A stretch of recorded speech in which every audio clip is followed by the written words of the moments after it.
Society of the Snow revisits a horrific, often retold survival story. If one wanted to, one could spend some 4.5 hours vicariously experiencing the boggling hardships suffered by the passengers of an airplane that crashed in the Andes in 1972. That famous true story of 16 men, many of them members of a Uruguayan rugby team who somehow survived for 72 days before being rescued, resorting to cannibalism to feed themselves, is documented in 2 fictionalized films available for streaming: 1993 AS Alive and 2024 AS Society of the Snow, which just hit Netflix Thursday. Both take differing approaches to these harrowing, horrifying events, and both succeed and falter in their own ways. I first saw Alive when it was in theaters. I was 10 years old, and was mostly fixated on the horror of the plane crash sequence, and later in the film the gruesome scene where someone first cuts into human flesh and eats it.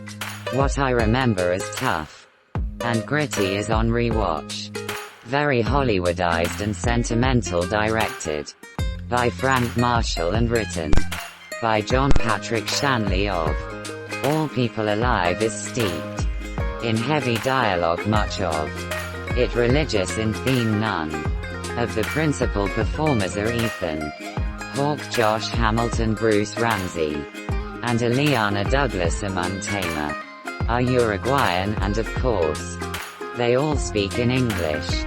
This was, I suppose, a more commercial American way for the story to be presented, though something is undeniably lost in translation. Perhaps J.A.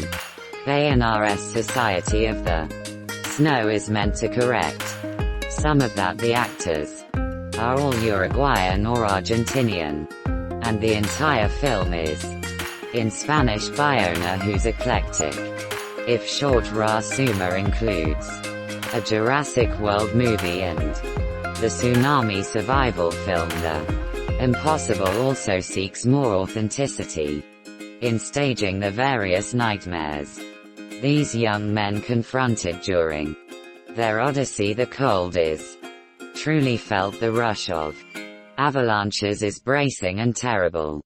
The crash scene, while slightly less operatic than Martial Arrest, more harrowingly depicts what might happen to the human body during such a trauma. The film is grueling and enveloping, immersing us in a frigid hell from which no escape seems possible. Martial Arrest film is demure, casual in comparison. Alive is more concerned with human spirit than human suffering. Eater S lit and warmed by Tinseltown Glow. Society of the Snow has its own poeticism, mostly in the form of voiceover delivered effectively by Enzo Vogrinchich Rolda Na. But it is largely a brutal affair. One could read that as a bit of fetishization, though Bayona blessedly does not get lurid about the cannibalism, nor does Alive, though it is oddly a bit more direct about that topic than is Society of the Snow. It perhaps helps that Bayonar's film is adapted from a more recently published book of the same title by Pablo Virchi, who knew many of the crash victims in childhood. Alive is based on a Piers Paul Reed book that was published just 2 years after the crash. Maybe the 50-year span has given Virchi's recounting a crucial perspective that Alive often lacks. Shanley's adaptation swaps in grand platitudes about God where specific human dimensions are better suited, yet Alive also lets us get to no particular character. Sir or I should say versions of real people a better than society of. The snow does Bayona keeps his people somewhat anonymous to the point that Eater S. Hard to tell who exactly has survived and who hasn't. T at any given moment. Alive centers the two men, Nando Parrado and Roberto Canessa, who would eventually trek 38 miles across grueling mountain conditions in search of rescue. They are clearly defined heroes from just about the beginning of the film. Bayona, though, only brings them to the fore.